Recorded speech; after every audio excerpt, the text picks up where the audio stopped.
Elisa, përparjen kryet parlamentit si pasuesën tuaj, si e shikoni?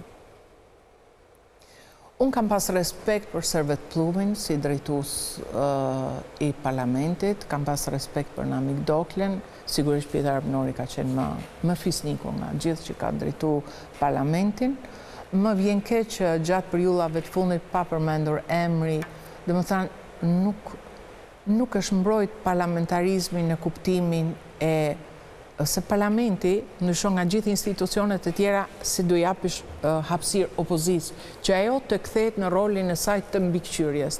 Dhe në qoftë se ti nuk ja lejon këtë rol opozicë, pastaj nuk ka parlament, kthehen ministri dhe je më i sinqert në këtë mënyrë.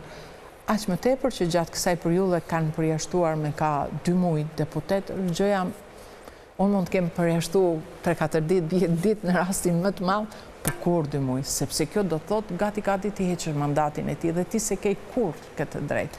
Kështu që ndoshta duhet të jenë më të pavarura, të bëjmë shumë çfarë thot ligji dhe çfarë i thot edhe zemra dhe jo të marrin urdhër.